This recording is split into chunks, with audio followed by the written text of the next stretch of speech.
This is HBR News number 525. Man assaulted by streamers, cons for Pr0ns, where we discuss the news of the week and give it the Badger treatment. Hello everybody and welcome back to Honey Badger Radio. I hope you guys are doing well this week and that you're laughing at all of this absurdity so that you are not consumed by it. I'm your host Brian. I'm joined by, as always, my lovely co-hosts Dr. Random McCam and Hannah Wallen. We have a great show lineup. Oh, what's up, Mike? I said hello. You? Oh, hello. Hello. Yep. Yes, hello. Yep. Guten Tag. Bonjour. We have a great show lineup for you guys today, so please be sure to continue the conversations both in the chat as well as the comment section. And this week's HBR News, we're going to be looking at, last week we covered the sexual assault of Twitch streamer Emiru, and we have a follow-up one that is even more interesting. And there are prison guards that are using convicts to make content for their OnlyFans and more. So stick around. It's going to be a good time. And be sure to join us afterwards for our patron-only show. So I was trying to find opinion pieces to look at, because usually those are good for patron-only show.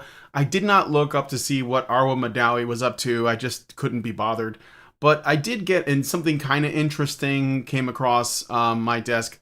First of all, there was a really good Substack that's been making the rounds by a woman named Helen, I believe, Helen Smith. It's really straightforward. But she wrote a Substack, and she's been doing the rounds on the internet called The Great Feminization.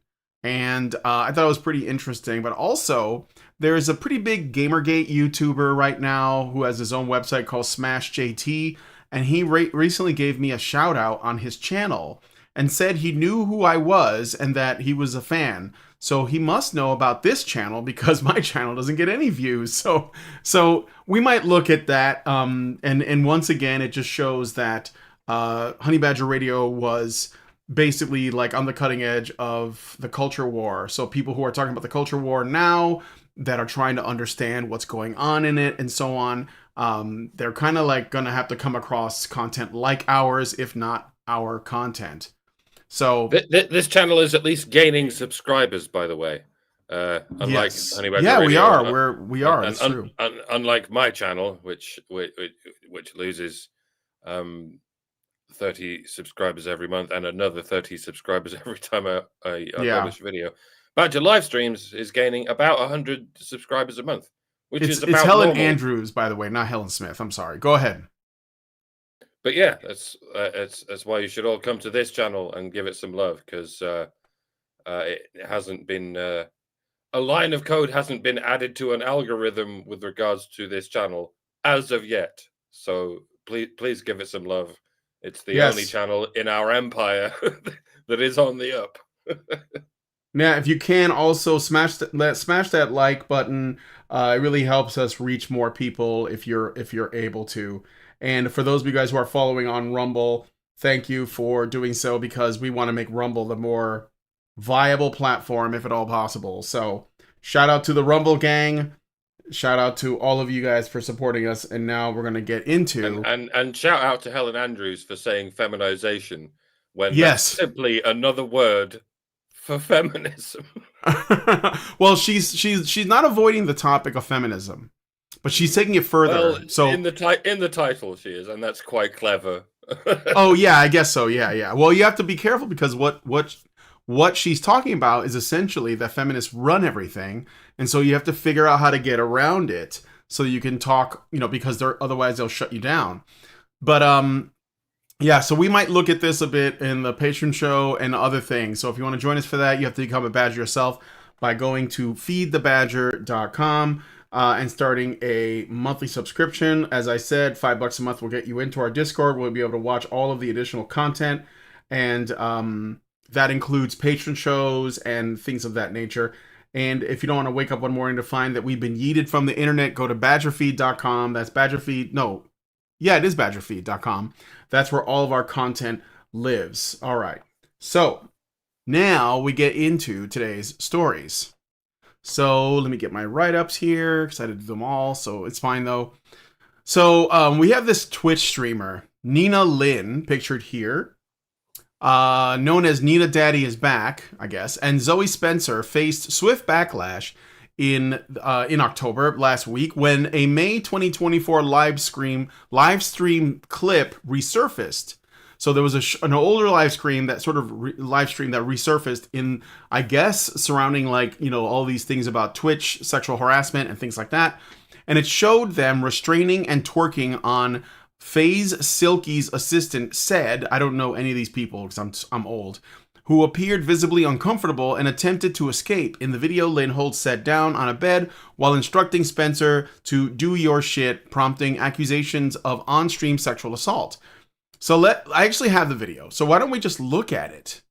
Well, so I have here, this is a clip, it's about 2 minutes long, and this is the event, and then I'll read the rest of my write-up, okay? Let me know if you guys can hear this. So what if he says, I feel like you did some shit wrong? No, so the whole Saeed thing, no one essay Saeed. That's why today I was actually looking for Saeed. I was going to talk to him because he definitely felt disrespected as a person. Me, I take accountability what I do. If you dead ass felt disrespected, I didn't know. So you gotta let me know. If you did, I will always apologize. I mean, that's just normal people. But for him to walk around and say all that crazy shit, you never think about what Saeed's thinking too, though. Like, who wants to walk around being called that? That's embarrassing for him as a guy. You ain't see Saeed today? No, I'm looking for him. I was looking everywhere for him. I need y'all to patch that up. I think he came out. No, he was here. But I didn't see him at all. I saw him one time and he disappeared. No, the moment I came over, he was in here. Here it is. But she always on them. Oh my God. Oh my God. So you see this like skinny kid, kind of nerdy. He's the one that these chicks are like messing with. Hey, come here. I got you. Hey, come here. So you can't. So you can't. 23. No. He's consensual. No, he's not consenting. Yes, he is. He's not even saying nothing. Hold on. Can you pause it a second? Oh, no. I don't think he wants to. Are you able to pause it? Stay right there. Hold on. Sit down. Yo. Here, sit down. You remind me of that one video. Brian, pause it. Hannah's got a thing to say. It's like buy a car. Oh Why my you in the God. way, bro? Let us go out. Like that actual video. Why that? No. He runs out of the Block a room. nigga from getting ass. You Bro, weird. he don't want it, bro. He a cock blocker. He did not tell you He that. don't want it, bro.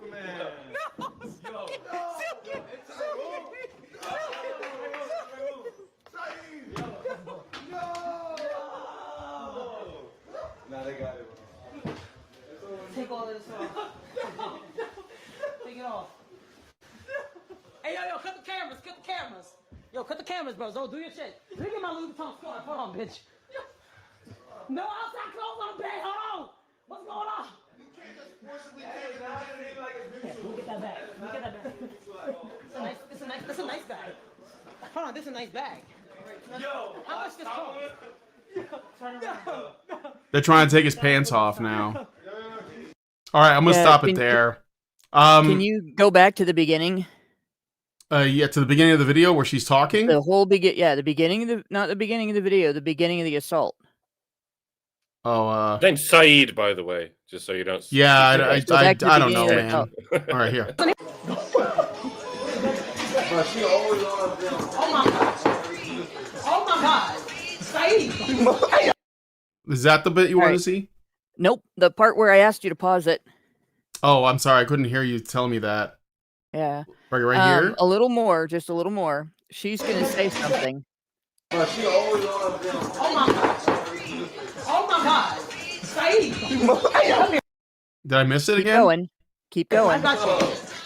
Hey, come here. So you can't. So you can't. 23. No. He's consensual. Right there. Yeah. All right. Here's what she did. Okay. This guy is going, no. He is trying actively to get away from her. He's acting embarrassed. That's an embarrassed laugh. That's not an I'm having fun laugh. And you can tell. I can tell, and I'm autistic. That's not an I'm having fun laugh. And she says that because of his age, it's consensual. Right. So Yeah. when women talk about age of consent, they don't talk about it the way men talk about age of consent, right? When men talk about age of consent, they talk about it in terms of somebody cannot consent before a certain age, right? When women talk about age of consent, they're talking about it as I can assault this guy and it doesn't count because he's old enough. Women presume men's consent even when it's quite obvious that he's not consenting. This is what's wrong with the enthusiastic consent narrative. Men will get treated under a circumstance like that where a guy is actively saying no, no, no, and a woman is embarrassing herself by engaging in an aggressive action as though they have done something wrong because they didn't ask the woman's permission and she didn't enthusiastically say yes. But they will not have their discomfort recognized. And women will go through actions like that all the way into the bedroom, all the way into trying actively while he's fighting back as best he can without injuring her, trying to take his clothes off. Yeah. And say he consented because he's not underage. Right. That is the gap in accountability for sexual conduct. A man is accountable for a woman's feelings about a sex act, even if she willingly engaged in it, even if she verbally said yes, even if she verbally agreed in other ways, and even if her physical actions demonstrated consent. But a woman's not even accountable for a man's feelings when he is actively trying to escape from her and later says he didn't want it. Yep. And don't think. And if he defended himself and he hurt her in the process, they would consider that to be him assaulting her. Right. But if a guy tried to do that to me, I could go so far as to rip his fucking balls off, and people would be like, well, he asked for it. He was assaulting you. Yeah. And don't think for a moment they wouldn't do this to a 13-year-old. Right. On the grounds that he would enjoy it. Because he's he's so young and unexperienced that he's obviously going to enjoy it. If he's old enough, he consents. If he's young enough, that was their first experience. What you just described, there was a thread on Twitter back in the Twitter days. There was a thread on Twitter of guys saying that was their first experience, and eventually it got deleted. But there were hundreds of guys commenting that what you just described was their first experience. I'll shut up now and let you talk. Let me finish the write-up because I just want to show the clip and then tell you what happened afterwards, okay? And more about, let's say, so Saeed, the guy who was assaulted in the video, who appeared visibly uncomfortable and attempted to escape. In the video, Lynn holds Saeed down on a bed while instructing Spencer to do your shit. Spencer was the other girl, the black girl, prompting accusations of on-screen sexual assault. Saeed later shared on X that he had voiced his discomfort multiple times before, but felt invalidated, reigniting public outrage as viewers highlighted double standards in content moderation. Twitch suspended both streamers' channels on October 24th, citing violations of community guidelines, with prominent figures like Asmongold decrying the literal video evidence of misconduct. Lynn, pictured here, Lynn, issued a public apology, admitting her actions were really, really wrong and expressing regret for hurting Saeed, while Spencer remained silent. However, the bans proved short-lived. So basically, it was just like a day. Their accounts were restored within a day or two, drawing criticism for Twitch's perceived leniency compared to longer suspensions for similar offenses by male creators. So I'm putting this in contrast to the story from last week. There is one more thing I have to say about this. All right. Yeah. If the sexes were reversed, she would not have to report the crime to police for him to get charged for sexual assault. Just saying. For sure. He's clearly been sexually assaulted there. She would not have to go to police for him to get a charge, to catch a charge, if he did to her what she did to him. But you notice that there's not even a discussion about a criminal charge here, just a Twitch ban. That's another part of that gap. So yeah, it's a little bit more serious than the attempted hugging and kissing we addressed last week, isn't it? And it wasn't just us. I knew about the Emiru story in advance because it was covered by several channels to whom I subscribe and listen, which for the most part, as you can imagine, is people who are ostensibly based, people who I expect not to get embroiled in the whirlwind of female victim mentality. But sure enough, within hours of the Emiru incident at TwitchCon, everyone was falling over each other, bemoaning the besmirched honor of some airheaded Twitch thought, whose bread and butter is titillating thirsty randos. And so, lo and behold, a thirsty rando thought he'd shoot his shot and attempt to hug and kiss Emiru.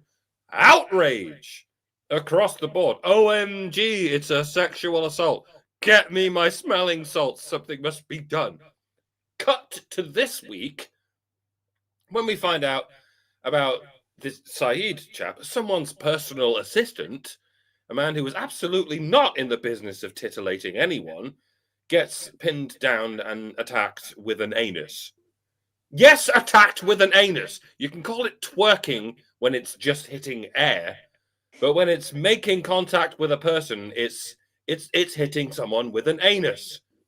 Not punching, but definitely hitting to offer the Amber Heard quote-unquote defense.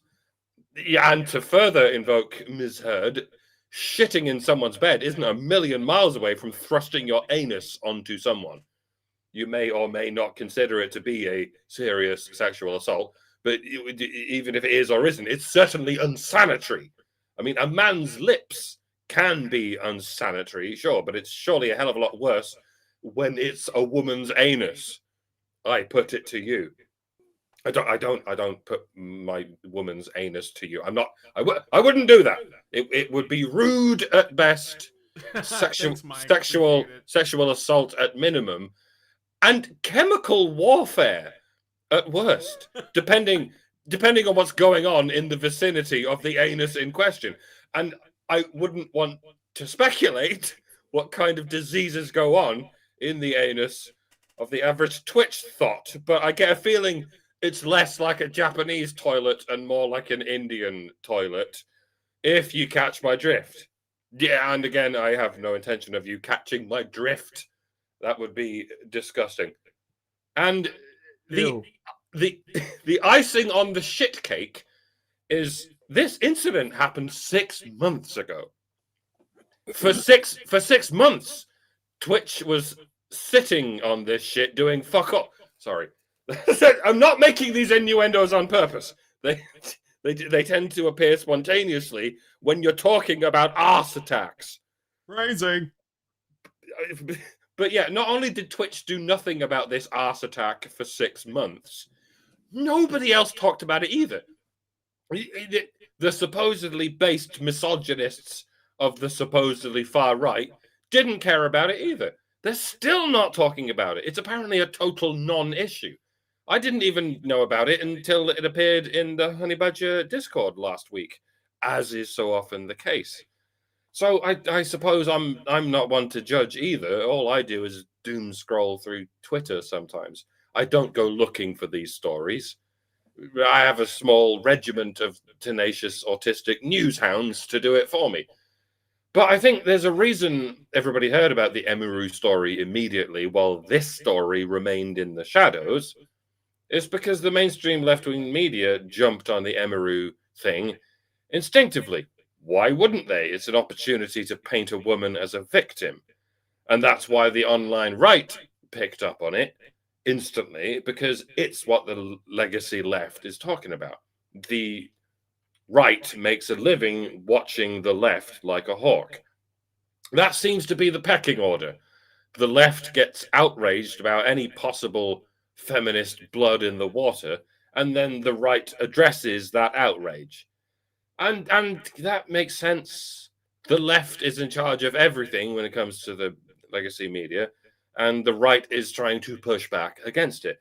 And again, I'm not one to judge I'm at least one rung below all of that shit. I'm getting outraged about the outrage about the outrage.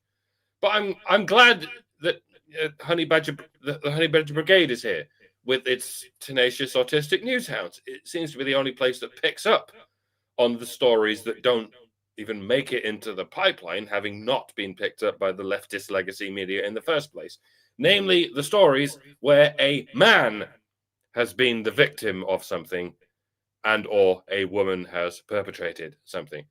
And yes, that is what is entailed in most of the stories we're going to talk about tonight.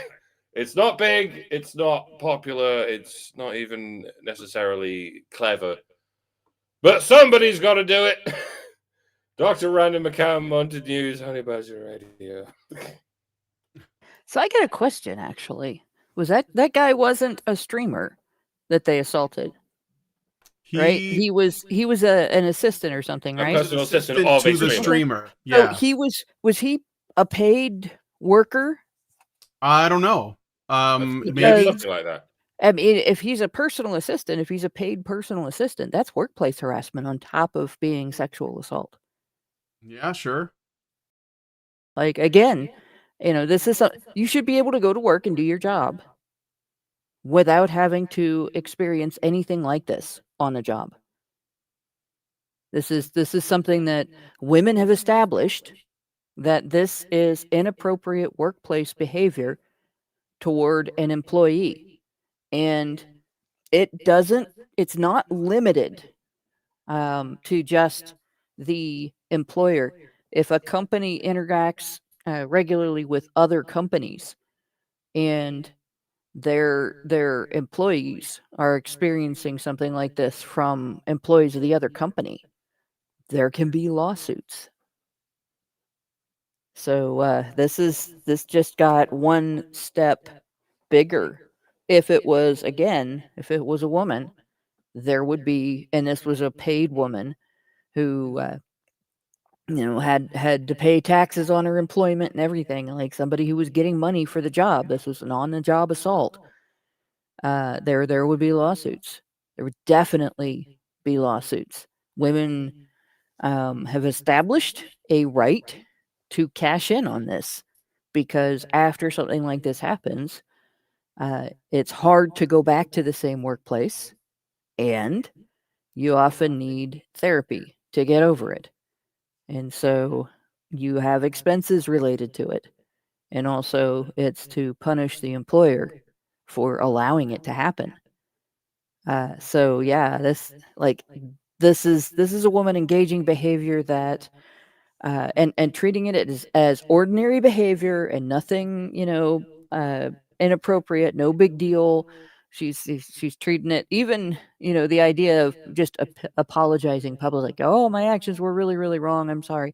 But in the moment, she had was she drunk or something, or was she sober? Because if she I don't did know. this, I mean, they look drunk because of the way they're acting, but that could just be them just being ratchet. yeah, if she did this drunk, she should never drink again. Because clearly she cannot prevent herself from engaging in criminal acts while drunk. But if she did this sober, that's even worse, because she knew fully, she was fully able to appraise her actions. She was clearly not too drunk to be the aggressor, right? But yeah, this is Wow. she should be criminally charged for this. Both of them. And There were two she women should involved. be- Two girls. Yeah, these two women should both be criminally charged for this, and they should both be sued for this. But neither of those things is likely to happen because they're female. And When you hear about the accountability gap, it's not just how women think, it's how the law treats them. But women won't be aware of the accountability gap because they don't take it seriously when women behave this way toward a guy at all. Mm-hmm. But you know what? Twitch gave them what for? Banned them both for 24 hours. That'll show them never to Eventually. rape a man again. Yeah, see, I care very little about what social media does in terms of if somebody does behave this inappropriately, okay, maybe they should be banned. It should happen the same to men and women. But getting banned from social media, as much as it sucks, it's nothing compared to a jail sentence. A man who did this wouldn't just get banned from some social media profile or some social media website. He would go to jail. Yeah.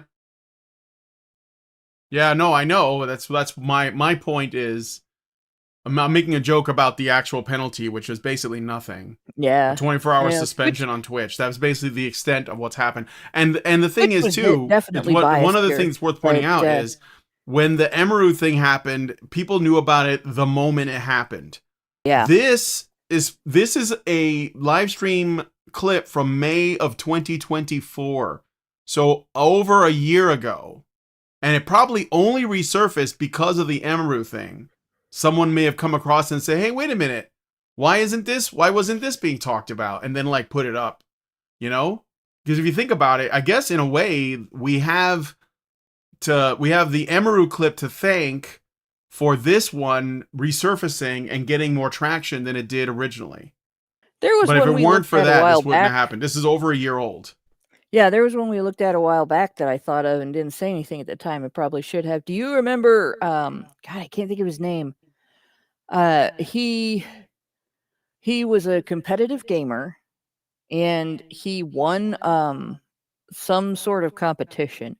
This story is old enough that I cannot remember all the details. The only thing I remember was the meme that came out of it, because this chick that was a supporter of another gamer who didn't win came up and grabbed him by the shirt.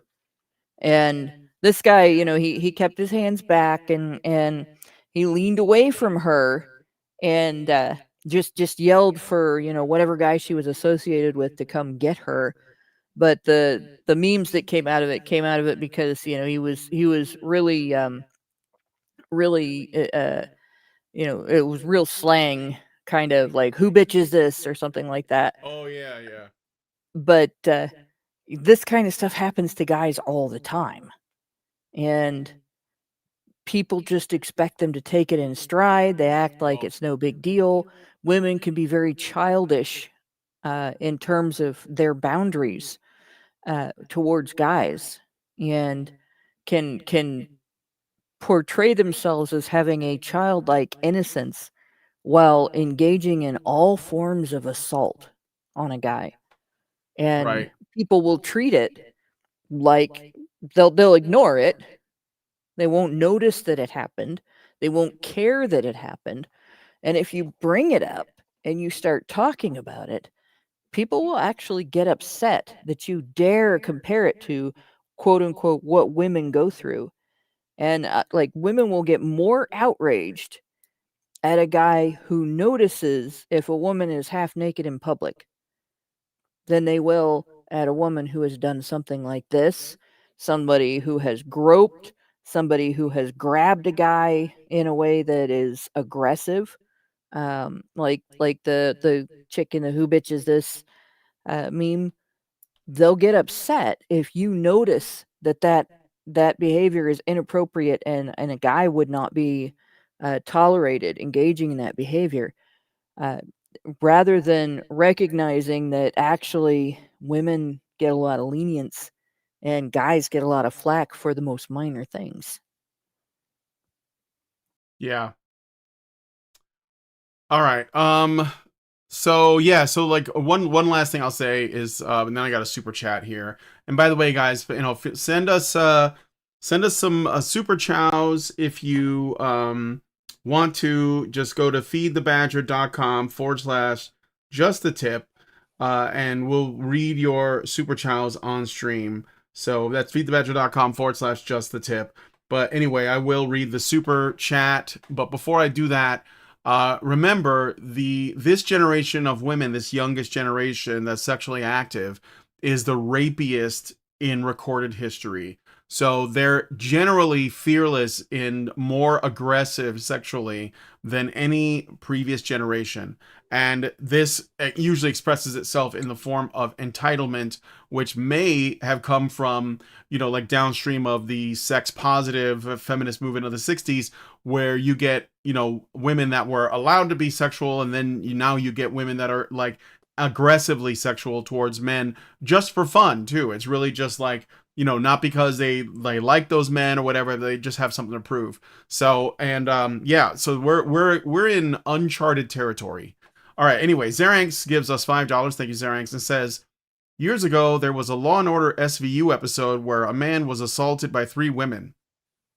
They showed Stabler, the man, dismissed the situation. I guess Stabler is a character on the show that dismissed the situation, which that's usually, and I guess the women corrected him and said, no, rape can happen to men too, and it can, so he like learned something. And the thing is, I think that yeah, this is just the way they frame things, but anyway. Thank you, Zeranx, for that. Let me know what you guys think about this one in the comments. Let's move on to the next story. All right, a significant shift in UK family to that last super chat. Yeah. Historically, the crime of rape was described in terms of only being perpetrated against female victims. Historically, my ass. But when feminists started changing the definitions of different sex crimes, they bent over backward to preserve it, and then claimed that they solved the problem by extending the terms describing other forms of sexual assault to men, but not rape. Just saying. All right, I got another super chat while I was waiting, but Mike, did you want to say anything else to that or no? Well, no, just historically, my ass. It's still the case in the UK that women can't be charged with rape no matter what they do to man. Well, they can't be charged with rape here. They can be charged with like sexual. It depends on the state, doesn't it? Sexual assault. If you charge a woman with rape here and they use a definition that feminists wrote, the lawyers now, based on a Supreme Court decision in Ohio, can argue that because she didn't penetrate the victim, it wasn't rape, and she can get off scot-free. So she will more likely get charged with other sexual assaults, other forms of sexual assault. All right. So feminists didn't do jack shit for men when they changed the definition. What they did was change it so that more men could be charged. Yes. That's it. That's all that they changed it to. All right. So I got another super chat from Master Rogue 9780 for $5, and he says, I don't know why I got so many weird looks the other day. All I said was, do you guys take walk-ins? Maybe I shouldn't have gone to the morgue. And I got a super chow. Thank you, Meredith, for $5. And she says, HBR News number 525, honey for the badgers. Thank you. What is it? Why do you guys have like weird numbers next to your names now? Is that like some new thing YouTube did?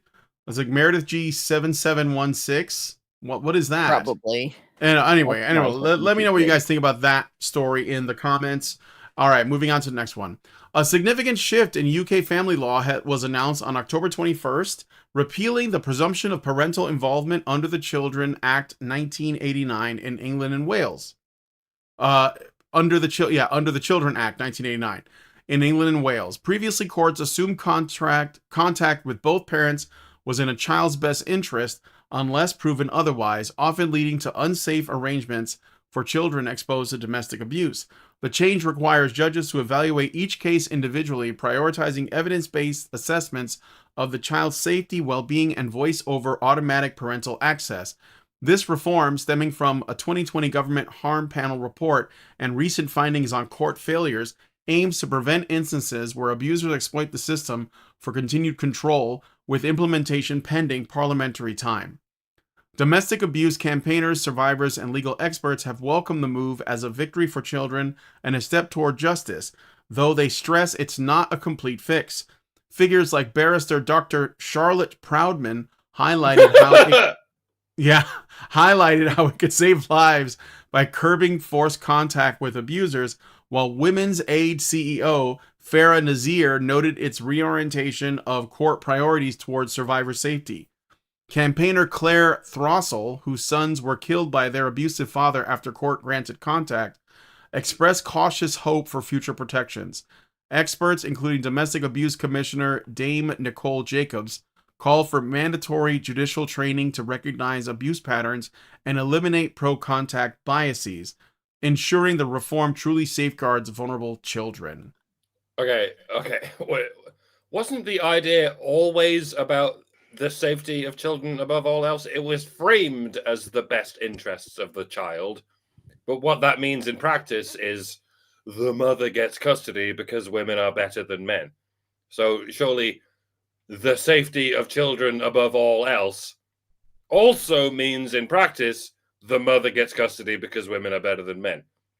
Seems kind of like painting over the military gray with ocean gray, or is it the other way around? We can't tell because they're exactly the same color, and that may seem like it's nothing and that it changes nothing, but the fact that it has a different name is all it takes for these corrupt identity politicians to now claim that they get to change everything else in a direction that always, without fail, favors women over men. Their modus operandi is reality is whatever we say it is. After all, we've decided that a man is a woman if and when we say so, therefore public toilets have no rules, sports tournaments have no rules, and prisons have no rules other than men will be rewarded when they disavow their masculinity. And it'll be the same shit here. We've changed best interests to safety, therefore a man will never get custody of his children unless he identifies as a woman. It'll be that. It'll be some stupid shit like that. We've called a thing a different thing, therefore we can call a bunch of other things, and every institution in the country has to gut itself and turn itself inside out based on these toothless linguistic shakeups on which we're insisting. Needless to say, we can still call ourselves the good guys, and you can't call us the bad guys, or else you're the bad guys. I mean, if Charlotte fucking Proudman is in favor of this, I don't know how much more evidence you need that it's a scam and a lie and a power grab. If The Guardian is talking about this like it's the best thing since sliced bread, I mean, for fuck's sake, there's your answer. I didn't read the Guardian article in question because they don't let you read their online articles unless you tick the accept cookies box or the reject and subscribe box. Those are the only two options. And that's the legacy media in a nutshell, isn't it? It's heads I win, tails you lose. If this so-called significant shift is supposed to change anything for the better, I will believe it when I see it. And I'm not going to see it because the family courts in the UK are still operating in secret, in mandatory secret, presumably for the sake of the safety and best interests of women, who, let's not forget, are better than men. If anything needs to change, it's that. You need to show us what happens in these fucking kangaroo courts. Or at least don't injunction everyone from even talking about it in any context. You need to show us these trials. Show us the women who beat their kids and alienate their fathers and still somehow get custody. We need to see it. We need to catalog how often it happens. But that's never going to happen because then the public would get to see how often this shit happens. And that would shatter the misandric, oikophobic narrative into 1,000 pieces. Or at least, so at least let people use the Freedom of Information Act to gain access to all this secret, sequestered information. Even if the people asking for this information under the Freedom of Information Act happen to be people who are skeptical of this misandric, oikophobic narrative. If we don't have transparency, we don't have freedom of speech.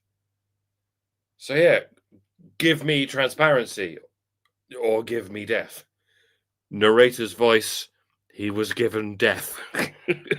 I hereby die. All right, Hannah. Interestingly, if a nation makes their statistics more public, like the United States did, you find out that the majority of children who have been subjected to maltreatment, they refer to all the various types of abuse, physical, sexual, and neglect, in one term, maltreatment, who have been fatally or terminally maltreated by one parent acting without the other, are killed by their mothers. 70% are killed by their mothers. Not their fathers, their mothers.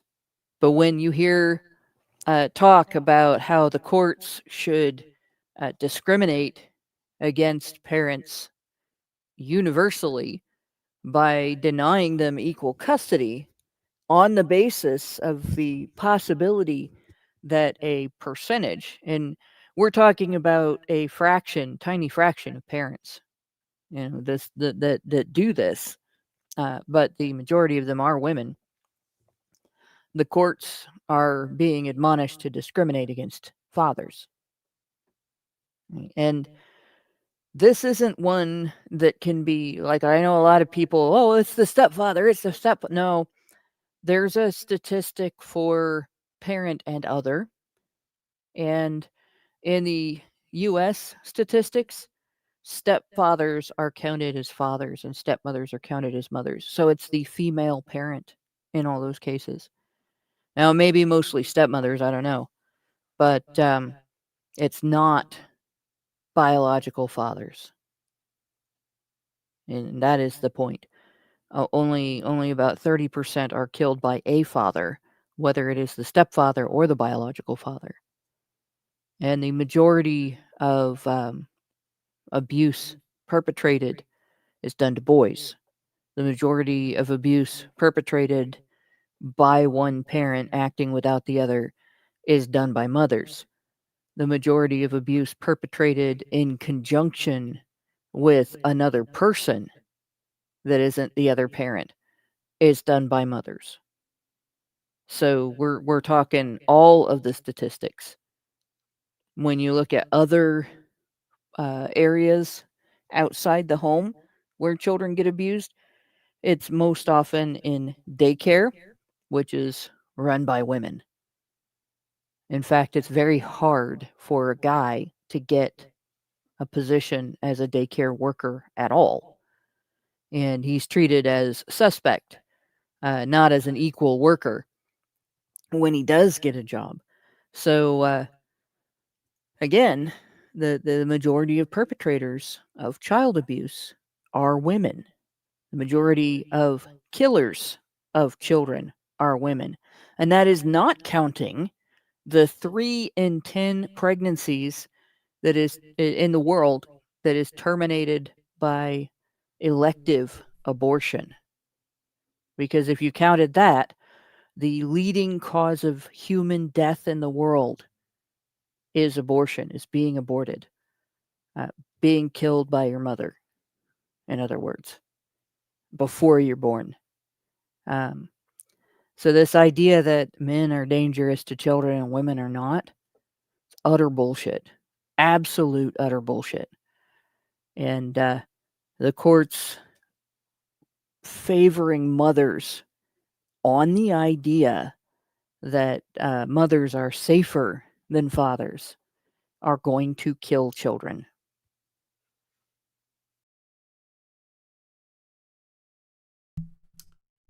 All right.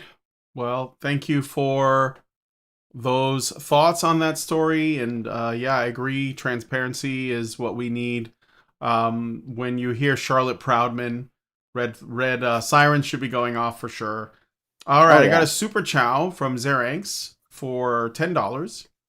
And he says, the idea that the current gen is downstream of the sex positive types gives them an out. Look at Simone de Beauvoir's history with girls. Consider Eve Ensler's Good Rape. The current teachers are no different from Mary Kay Letourneau. Remember the stories of men wearing kilts and women trying to see if they're wearing them authentically? They're not new. We're just noticing more now than we're allowed ourselves to in the past.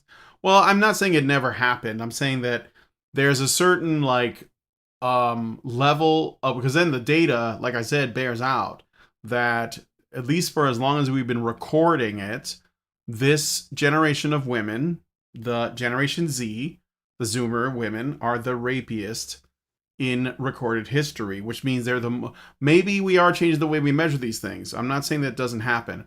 I'm saying the scale and perhaps the brazenness to which it happens is a lot worse than it was. And I think that part is of it. Mm, I think part of it is that we're noticing, and part of it is that feminists have taught women to be entitled. yeah. In our day, like graduating high school, going to college, women's studies was a class, not a some colleges may have made it a department, and there may Major. have been women's studies 101, 202, 303, and so on. 404 graduation not found, but you didn't major in women's studies very often, and there was no interdisciplinary studies, and there wasn't a women's studies infection in every area of academia, including medicine and business. But there is now. You can't take a course of study that is touched by any area of psychology, whether it is how to sell things to people, how to help people medically, how to counsel people, anything like that, or any area of the soft sciences, social sciences in any way, without a feminism infection in your curriculum. And among the things that feminism teaches is that it is not the same for a woman to victimize a man, or a girl to victimize a boy, or a woman to victimize a boy, as it is the gender reverse. And so you have this sense of entitlement. You have, and they do push this dual, they're sex positive toward women and sex negative toward men. Men's sexuality is aggressive, dirty, taking, damaging, harmful, blah, blah, blah. Women's sexuality is giving, helpful, it's passive, blah, blah, blah. And so if a woman engages in any kind of sexual behavior, it's supposedly good, it's her right, she's entitled.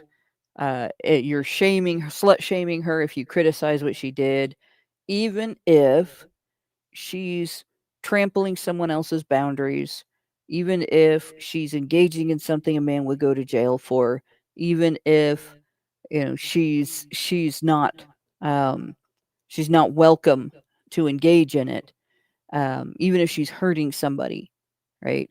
But if a guy engages in sexual behavior, even if it's at the behest of the woman that he was engaging with, they treat that as either, he got away with something, or he's guilty of something. And as a result, you do see more women, more girls, young women and girls, engaging in behaviors that they think are playful and they think are cute and they think they're entitled to engage in. And you can't criticize them because you're slut shaming them, right? Where, in previous generations, we would have recognized that you were trampling on someone else's boundaries, and you don't have a right to do that because you have a right to expect someone not to do it to you. And that means other people have a right to expect you not to do it to them.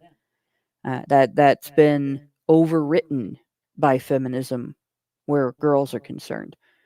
And it takes parents teaching their daughters in particular fathers teaching their daughters that no, if you have a right to expect other people to not do it to you, then they have a right to expect you to not do it to them.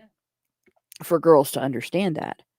But unfortunately, over the last 50 years, there has been a systematic removal of fathers from the home. And so who's teaching them? Their mothers. They're sexually entitled single mothers. So of course they're Yep. going to be more rapey. All right, thank you for the super chow, Xeranx. All right, let us move on to the next story. This one is wild. So, pictured here is Linda D'Souza Abreu, a former prison officer at HMP Wandsworth. This is in the UK. That's why it sounds like a wizard's town. In Wandsworth, was jailed for 15 months in early 2024 after pleading guilty to misconduct in public office for engaging in sexual activity with an inmate in June of 2023. The incident of this crime, this misconduct crime, captured on video by another prisoner and shared widely online, showed D'Souza Abreu, who ran an OnlyFans account under a pseudonym, promoting herself as a sexy Latina swinger, performing sex acts in her work uniform before full intercourse. She claimed that she acted under duress, fearing assault if she resisted, but the judge rejected this, highlighting how the viral footage undermined prison discipline and endangered colleagues. She didn't look like she was resisting. The scandal exposed vetting gaps as her explicit content evaded initial checks due to the alias. So, just to reiterate, this woman, Linda D'Souza Abreu, she's a prison guard, and she has an OnlyFans account, and she made a pornographic movie with inmates of the prison that she guards. Okay? So, despite the high-profile case... Wandsworth is in London, by the way, in case you're wondering. Wandsworth. Out in the sticks, it's a borough of okay. London. It's like a neighborhood in where, London. It's where there happens to be a huge prison, and that's where she okay, that makes sense. Borough in the UK is similar to county in the US. Yeah. No, it's like boroughs. Like in New York, you have the 5 boroughs. In London, we have the 32 boroughs. They're just smaller. Yeah. Oh, okay. Neighborhoods. Despite this being a high-profile case, prison officers remain permitted to operate OnlyFans accounts, with the prison service clarifying that the platform hosts non-pornographic content from various creators and does not automatically bar applicants. Officials have since bolstered procedures to detect pseudonyms and reject unsuitable candidates, but no outright ban has been imposed. Critics point to the risks of such activities compromising professional integrity, while the service maintains high standards without prohibiting personal side hustles outright, fueling debate over boundaries between private online expression and public sector roles. So... Wait, they're not talking about the fact that these are prison inmates that she made pornographic movies with. Well, no. Prison inmates over whom she has authority. Yeah. Right? It's not just an unprofessional thing here. We're right back to the issue of if a man did this, all right? If this was a women's prison and a male guard did this, there would be a whole discussion going on in the public about this is a man in a position of authority, and these women would have been afraid to say no. These women would have faced potential repercussions for saying no because this is a man in a position of authority. But in this situation, she is in the position of authority, and these are men who are under her authority. And it's not just authority to hire and fire. They can't leave. They're in jail. They're in a cage. All right. And their whole building is a cage. So they're in a cage within a cage. And she has the ability to write them up for infractions that she doesn't have to prove they did it. All she has to do is indicate that they were unruly in some way or another.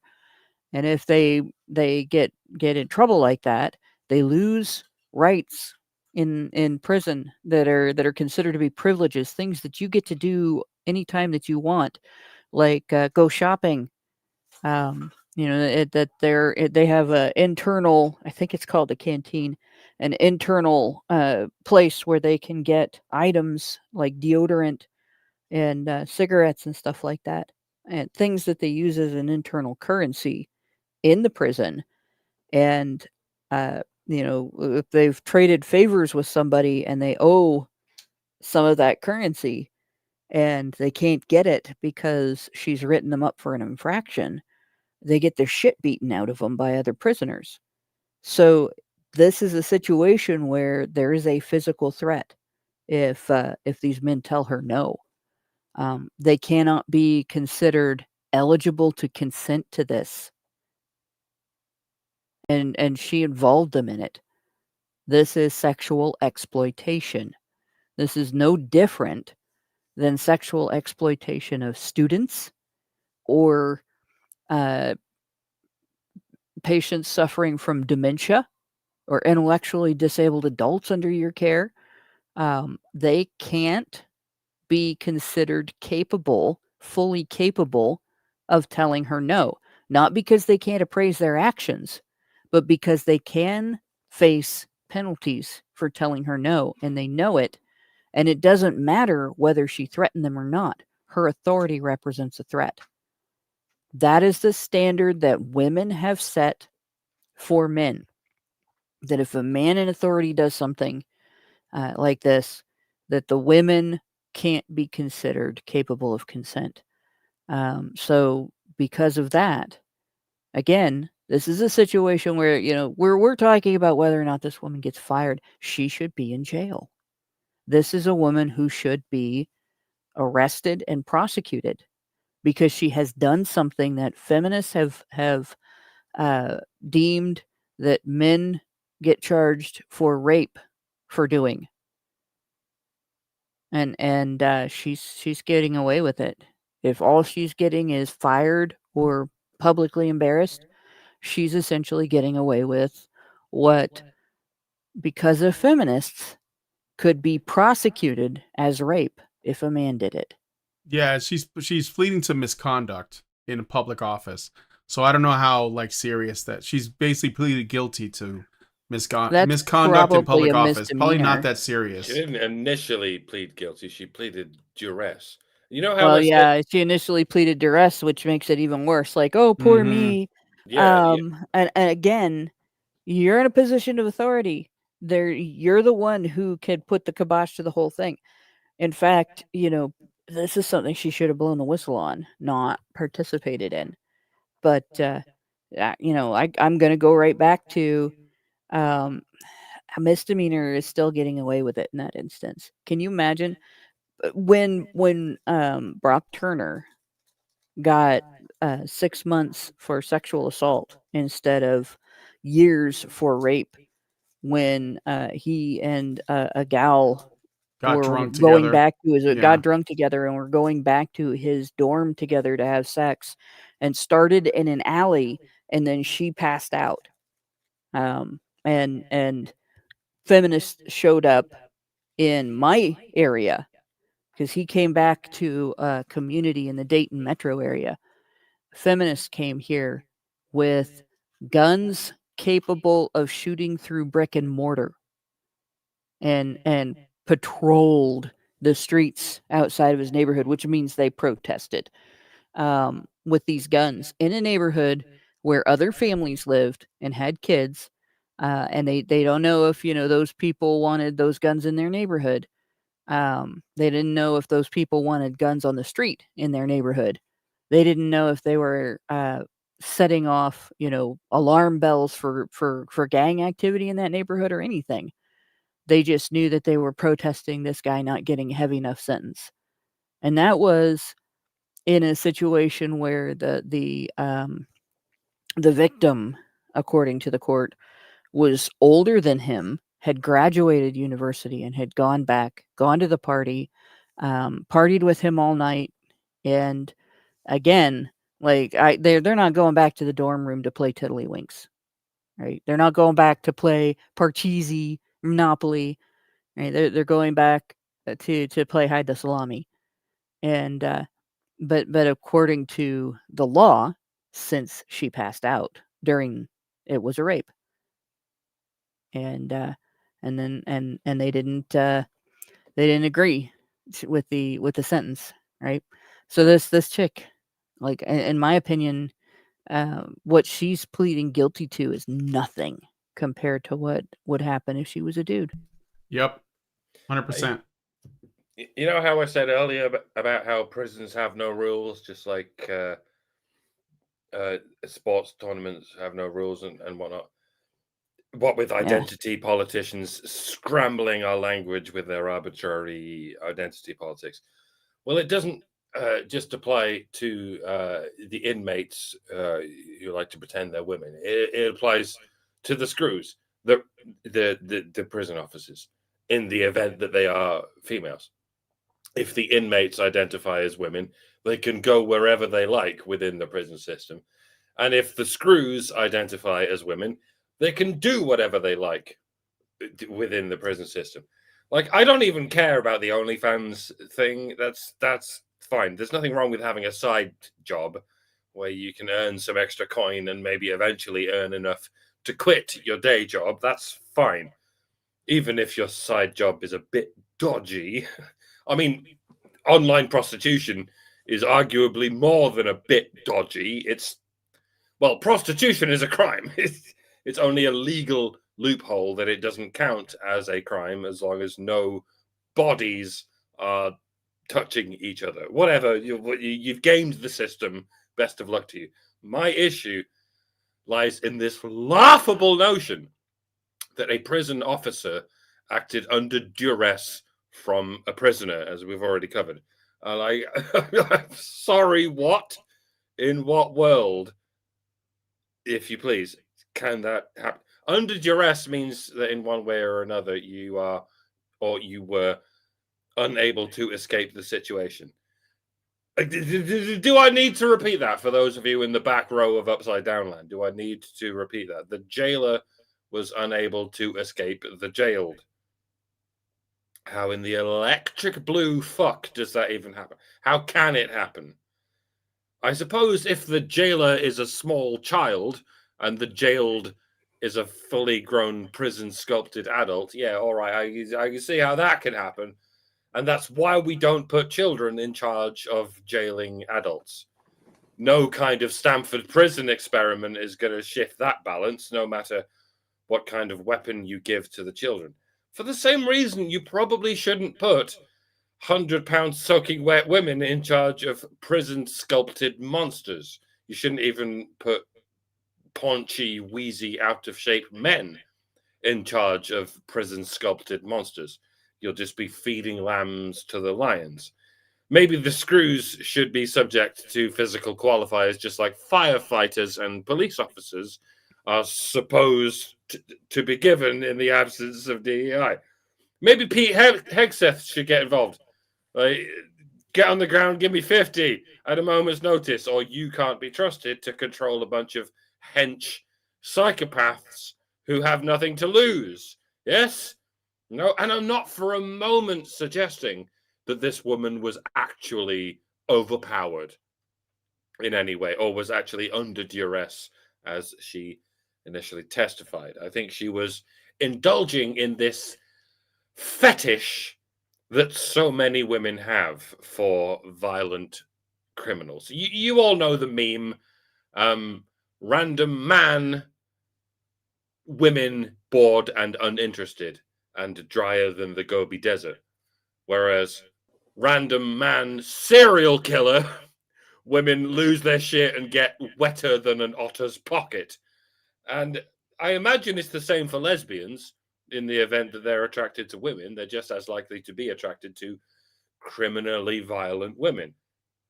Yeah, it seems unfathomable to so many people, but yes, it's complicated. Women are complicated. They want to be with someone who is capable of anything up to and including acts of extreme violence, but someone who does not exact that violence on her, on the woman with the fetish. And that archetype is perfectly encapsulated in the prisoner. situation, one who is capable of whatever it was that landed them in prison, but situationally incapable of enacting that violence on her, the gatekeeper of that prisoner's freedom. Hashtag not all, blah, blah. This is a fetish that in extremis only affects probably a minority of women, hopefully just a minority of women. But it's a large enough minority to make it very important that women are vetted thoroughly in the event that they want to become prison guards. And what should be controlled for, above all else, is any possibility that a woman thinks she can get away with claiming duress as a defense against raping prisoners. And yes, it is rape. It is prison rape, no less, when the woman is in complete control of any and all applicable freedom. It is prison rape. She is the one applying the duress. If she can even entertain the notion that she can Darvo that shit and get away with it, just slip into upside down land and act like the rape victim is the rapist, she should never, under any circumstances, be permitted to hold that position of authority. And alas, we live in a society. Yes, we do. We live in a society where an alarming amount of women think they can do that and get away with it. And it's very probably because so many of them can do that shit and get away with it. This is just the story of a woman who didn't get away with it. We almost certainly never hear about the women who did get away with it because their victims are already prisoners. They don't have all that much legal protection. The only legal protection they can possibly have comes in the form of video evidence. Video evidence beyond reasonable doubt. Video evidence that is not simply ignored or destroyed. That appears to be what swung the verdict in this case. And that's what makes it such an anomaly that has brought it to our attention in the first place. So yeah, in conclusion, maybe don't put women in charge of prisoners. Not male prisoners, not female prisoners, not miscellaneous prisoners. At least like put a hold on this shit until we can figure out what's going on. Spoiler alert, what's going on is the society we live in is one in which women have been taught to do whatever they like, to indulge in whatever fantasies they like, sexual or otherwise, and they will do so. Like, first, we need to stop DEIing women into these grossly inappropriate positions of power. Then we need to overhaul this society we live in and deprogram these women from this insatiable victim mentality. And then maybe we can reintroduce women into these roles of power once they are no longer, by and large, warped and twisted and fucked up beyond all recognition into this psychotic victim mentality. It's going to be a long haul, ladies and gentlemen, because we're dealing with at least 4 generations of this bullshit, of this teaching women to be victims and nothing else, no matter what they do. Maybe it will take another 4 generations before we can get back to normal. But at least I can draw it there. At least I can perceive of an exit plan of roughly 4 generations. We won't get there in my lifetime, but at least I can conceive of when we can, in theory, get back to where we want to be. That is far more than the feminists ever gave us. Feminists have no exit plan whatsoever. They will keep going. Not for 4 generations, not for 8 generations, not for 256 generations, but forever, until all positions of power are held by women or men who have or men who have disavowed their masculinity. or indeed until the human race is extinct, which will probably come first. Best of luck, everyone, and Godspeed. Sorry, I'm supposed to be dead. Yeah, I'm dead. Yeah, sorry. Ignore me. Ignore me! By the way, just so you know, this starts in juvie. What this woman has done, she did with adults, but when juvenile detention inmates in the U.S. were surveyed,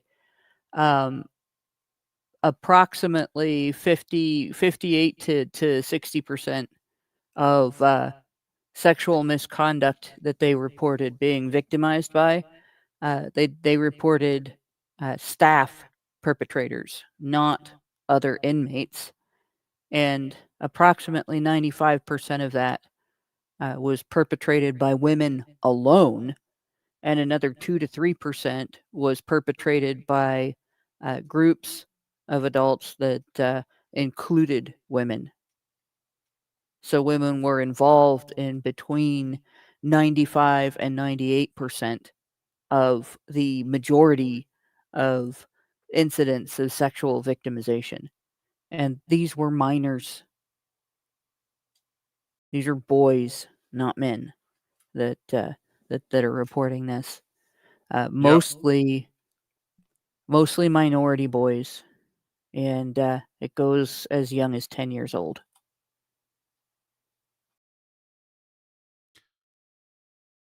Yep.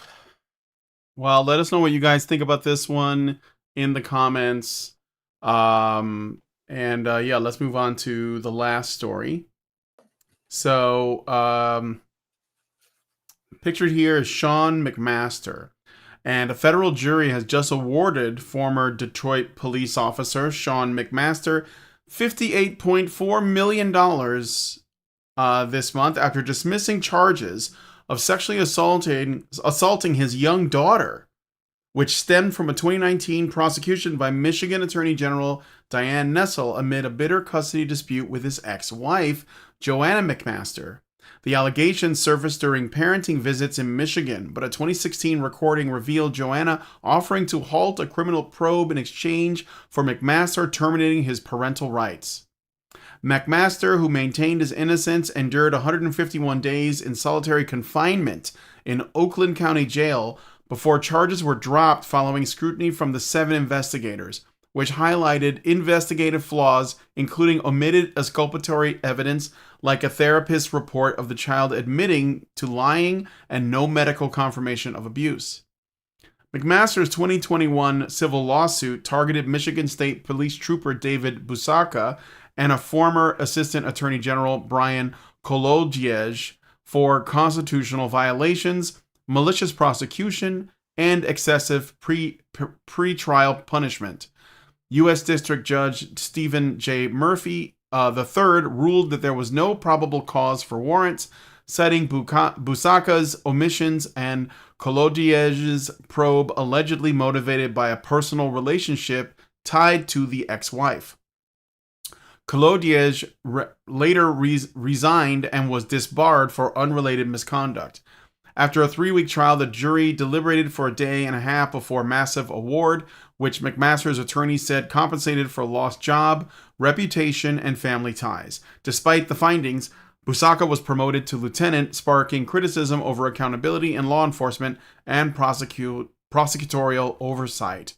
So, there was a bitter divorce, apparently, and child custody hearings were going on, and his ex-wife accused him of sexually assaulting his daughter, which apparently went through, and it resulted in him, McMaster here, enduring 151 days in solitary confinement, and it was all done just so that she can get access. But he, I guess the case was turned over. It was found that he was innocent, and that the wife was trying to essentially, pressure him into giving her full custody in exchange for his freedom, and he didn't take it. So anyway, what do you guys think? This is the kind of case that actually got me started with the online portion of the men's rights movement. One of my earlier articles for A Voice for Men is titled 7 Years in Hell. And fortunately, in that case, the attorney was prepared for things like this. Unfortunately, the reason is because this use of false allegations of uh, abuse of various types is frequently used by women in divorce cases to try to leverage the court in custody battles. It's one of the reasons why it is not a good idea for the courts to have as their default the idea that maternal custody should be presumed, and men should have to prove that they're a good parent in order to continue parenting their child after a divorce, because women then turn around and say, well, he abuses the child, he engages in sexual assault and so on. And these allegations often are not criminally vetted at all, and they don't have to be in order for them to be used in a custody battle. And the only way to fix this, the only thing that will put a stop to this, is when it is proved in court that the allegation itself is a lie, and the mother using that allegation in court to try to obtain custody knew when she leveled the allegation that it was a lie. That should result in prosecution of the mother, and depending on what the victim suffered, it should be commensurate with the type of crime that would cause a violent crime victim to suffer the same thing. So in this case, he was kidnapped violently by armed kidnappers, and he was held against his will. So he was prevented from leaving the area where he was left. He was tortured, because solitary confinement is torture. So this should go back on her for hiring hitmen to kidnap, incarcerate, falsely, wrongly imprison, and torture her ex-husband.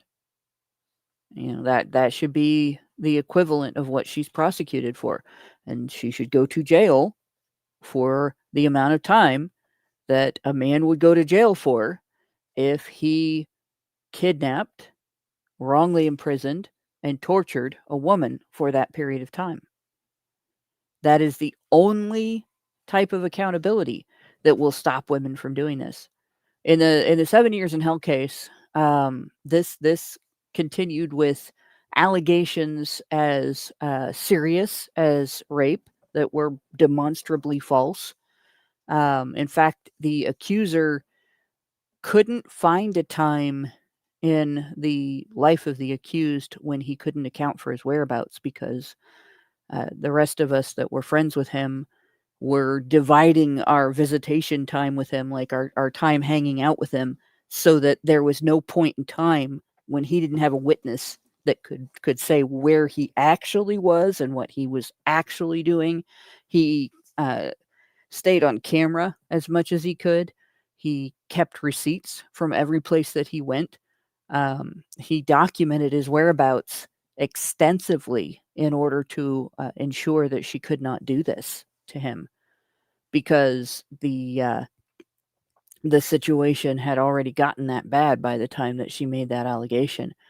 The most bizarre and minor allegation that the 7 years accuser made was a drive-by greeting that never happened. She had a restraining order on him, and she claimed he drove past a location where she shouldn't have been able to say she was, because she was claiming to another judge that she was going to be out of state for 2 weeks, and claimed that he waved menacingly, which I'm not sure exactly what that entails, like a one finger wave or what, but it never happened. It wouldn't matter. So this type of thing, like, I've had a lot of experience with this. Women get false restraining orders. They then use the restraining order as a launch pad for a false allegation. A lot of times they'll try to make an allegation that can't be disproved. Well, I was here and he showed up and he didn't leave, or I got a crank call from him, or a number of other things. They'll show up in his workplace and get him arrested. They'll go into his neighborhood, and then if he goes outside, he gets arrested. Just all kinds of things like that. And it's all to leverage false allegations in custody battles. And so this instance, it happened to an officer, and because he was an officer, they kept him in solitary confinement, because if they didn't, he's an officer in the prison system, he's going to get killed, right? And so they use that as an excuse to keep him in solitary, and that's torture. But this case is by far not rare. The other thing is, after the 7 years, the accuser in the 7 years case was deemed a vexatious litigant. There was a lawsuit in which the accused only sued her. He didn't sue everybody that he could have sued. He only sued her for vexatious litigation and malicious prosecution. And all he sued for, he didn't sue for money. All he sued for was for her to be deemed a vexatious litigant and to not be able to make any more allegations. That's the only thing that stopped it in his case. But it won't stop other women from doing it. And the first thing that I saw happen after that was a bunch of feminist articles came out about how to counter those types of lawsuits. So, yeah, the accuser herself needs to face jail time in situations like this. And it is important for collaborating law enforcement and prosecutors to face repercussions as well. But it's only fair if they face those repercussions if their actions aren't dictated by law. And unfortunately, in the United States, the Violence Against Women Act does dictate their actions. So that would have to be changed. But it wouldn't have to be changed at all in order to prosecute false accusers. False accusation is a violent crime. When you falsely accuse somebody of a crime for which they will be arrested, you are hiring thugs to go to that person's place of residence or their workplace, wherever they can be found, and violently kidnap them and wrongfully imprison them and subject them to, at the very minimum, hours worth of psychological torture, possibly days, possibly years. It is not a peaceful crime. It is not a minor crime. It is a violent crime, and it should be treated as such. Well said. Thank you. Mike, did you want to say anything about this? I didn't write anything down, but yeah, the swamp of lies is so difficult to legislate. Because if you give the government the opportunity to legislate on lies, then I mean, all the government does is lie, and all they do is uphold these lies based on whatever the status quo happens to be. And again, we live in a society. We live in a society in which lies told by women are truth, and truths told by men are lies, and it's fucked up. I don't know how to fix this, and I don't know if it's going to get fixed in any of our lifetimes. So, yeah, again, I didn't have time to write anything up about this because of daylight savings time. I'm currently an hour. Yeah, I guess it's affecting you you guys. Like for us, it doesn't happen until like Sunday. Yeah, we're in that 1 week where I'm an hour behind y'all. So and that caught me off guard, so I couldn't think of anything to say. But you'll know what I have to say by what I said about the last 3 stories. Yeah. It's fucking men get fucked in every opportunity, and women get pedestalized by their victimhood at every opportunity. So yeah, just stop doing that. Just fucking stop doing that, folks. Welcome to Honey Badger Radio. This is the message we send you at every opportunity. And I know no one's listening except the already converted or already deprogrammed, should I say? But Yeah. this like. Good luck sending all the immigrants away. Good luck undoing all of the trans bullshit. But once you've done that, we still have this. We still Yeah. have we still have the head vampire to deal with. So please, for the love of all of your gods, can we deal with this first? Yeah. Good idea. The more that we cover stories like the ones we did tonight, with a complete lack of female accountability, the more I look at history, and in some countries, the current situation of coverture and guardianship, and wonder if those systems were maybe put in place because this is how women behave when those systems are not in place. That they're completely unaccountable, that they fight for unequal treatment, for unequal lenience toward women who behave as sexual predators and as false accusers and violent criminals and so on. Like, no wonder men felt like they had to be, if they're going to be the shield between women and the state, they also have to be in charge, and they have to be women's chaperones. Like, if women can't be adult enough to take accountability for their own actions, and that includes the consequences other people face from their actions, then women shouldn't have the right to make their own choices, just the same as teenagers. Like, I hate to say that, especially being female, being, a co-breadwinner in my family, and being someone who has worked very hard to be better than that. And I value my freedom of choice. But if this is what happens when women have that freedom of choice, I'd rather live under a system like what Islam does to women, knowing that at least men would be protected from this shit, and this wouldn't be happening, than have that freedom of choice. Man, this is insane that half the population can behave this way and get away with it and not face any repercussions, and society doesn't even think anything needs to be done about it, because the other half of the population is treated like they're just disposable. That has to stop.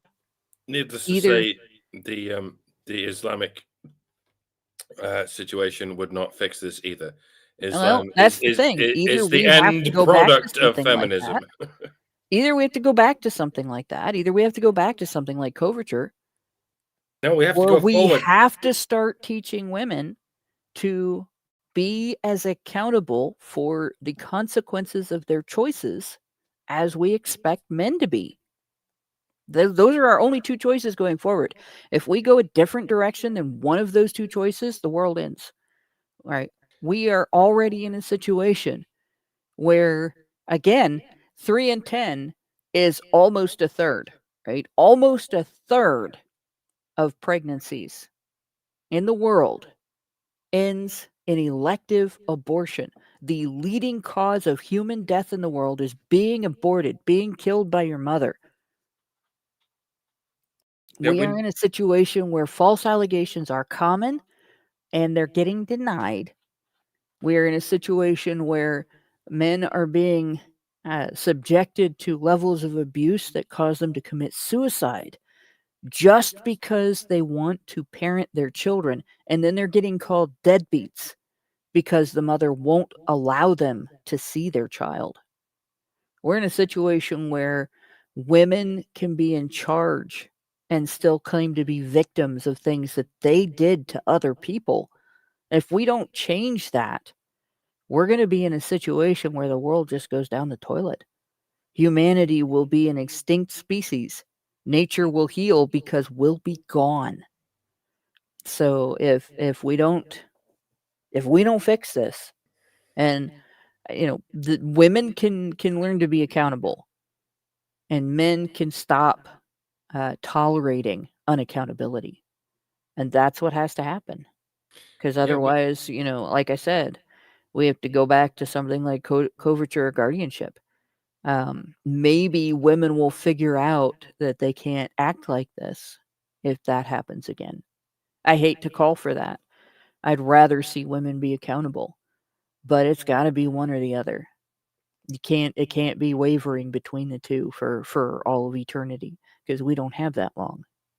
yeah, I'm not going to concede to this idea that we have to go backwards to something, because we would be going backwards to something that never really existed. We need to go forwards to something, and this is why what we talk about is something that the right and the left can't conceive of, neither the right nor the left, because we're talking about going forward to something that has never really been achieved at any point in history, and it's men and women having equal rights under the law. Now, I know that sounds leftist because it involves equality, and I know it sounds rightist because it involves law and order.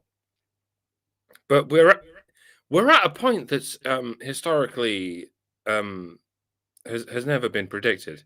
We're at an absolutely mad time in history, where technocracy is and democracy have skewed us out of all recognition. And a lot of people like to say that progression is giving women rights. And if you go back as far as ancient Greek times, you could say that they got so far in the first place because men were given so many more rights than women.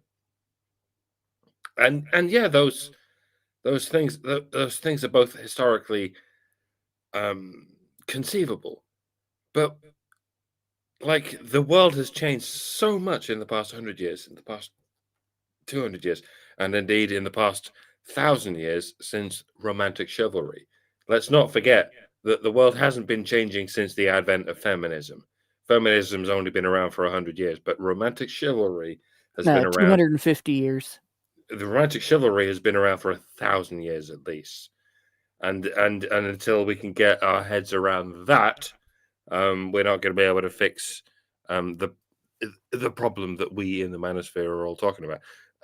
We all in the manosphere. There's a whole different parts of the manosphere: red pills and PUAs and MRAs and MGTOWs and such.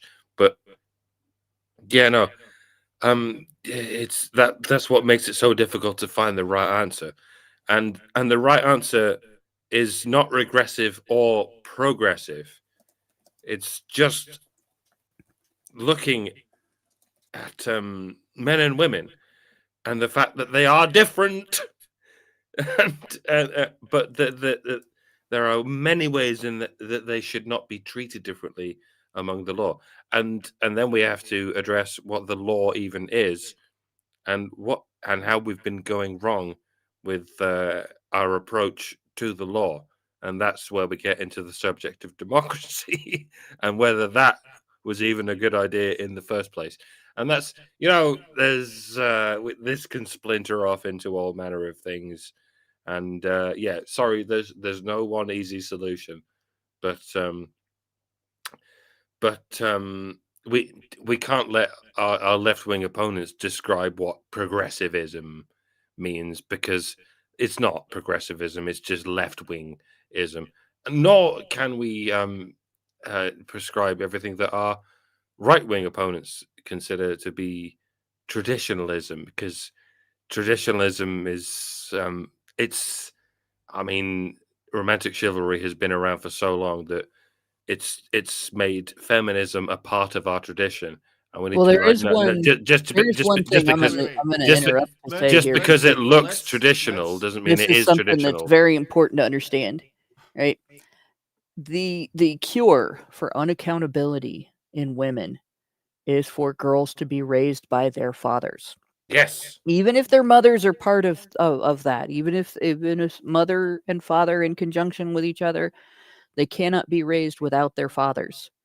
And while in the overwhelming majority of men's issues, there's very little difference between left and right, there is a stark difference here between left and right. We can appeal to traditionalists on this. Traditionalism includes the understanding that a family is two parents and their children, not one parent and their children, and that it should be only the worst of extenuating circumstances. Somebody dies, somebody genuinely is abusive, somebody is forced to go into rehab because of drugs, or their mental health is so bad they have to be institutionalized or separated from their family. Aside from that, that it should be both parents and their children. We can appeal to that understanding that fathers should not be excluded from their children's lives. And we have to.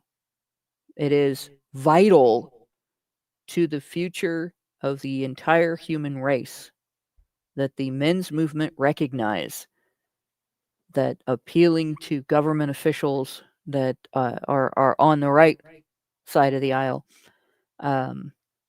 to ensure that fathers are not going to be removed from their children's lives, is a way to get equally shared parenting, a way to get accountability put back into the divorce system for women, and a way to reduce divorce and reduce single parenting. And this is, even unmarried fathers should have equal custody rights as just as much as the mother does, as long as they are able to prove they are the father of the child.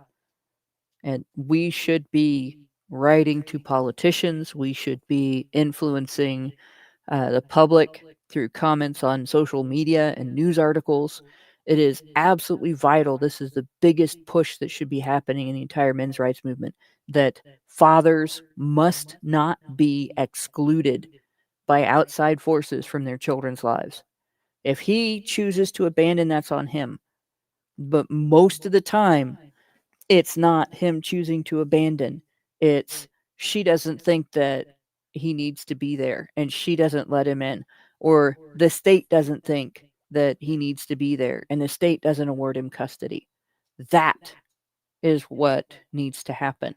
And you can't appeal to the left with that because they are anti-family. You can only appeal to the right with that. You appeal to what works. And if you think that you can split families up and have the children benefit from it, you need to do some research, because that is not the case. So fathers' rights, out of everything that the men's rights movement does, fathers' rights are probably fundamentally the most important thing that we can support. And we need to step that up beyond everything else. Amen. And then fathers need to teach their girls to be just as accountable as they are teaching their boys to be. And without that, we don't have a way forward. Join us on the uphill struggle, ladies and gentlemen. Let us not be Sisyphus on our way up that hill. Yeah. All right, take us We're out, going to go Brian. into the patron show now, and we're going to continue this conversation there. So if you guys want to join us, go to feedthebadger.com/subscribe to become a member.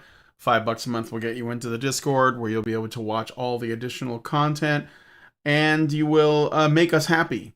So yeah, go to feed. It'll help us out. It'll make it easier for us to keep doing this work, and we welcome the company in our Discord server.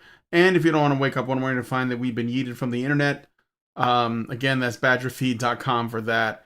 I don't know why I said that again.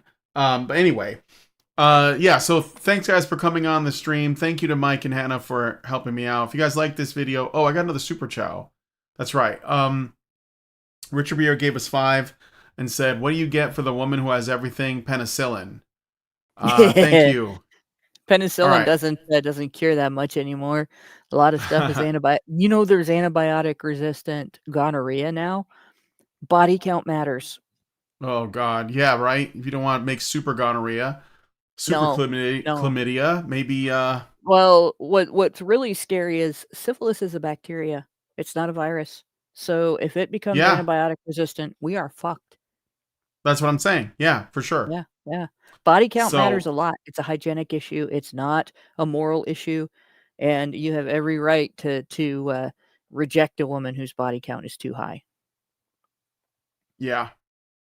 Well, anyway, let us know what you guys think about all these stories in the comments. If you guys like this video, please hit like, subscribe if you're not already subscribed, hit the bell for notifications, leave us a comment, let us know what you guys think about what we discussed in the show today, and please, please, please share this video because sharing is caring.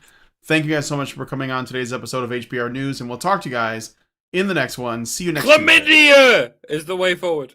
See, chlamydia you next Tuesday. Men's right activists are machines, dude. Okay? They are literal machines. They are talking point machines. They are impossible to fucking deal with, especially if you have like a couple dudes who have good memory on top of that too.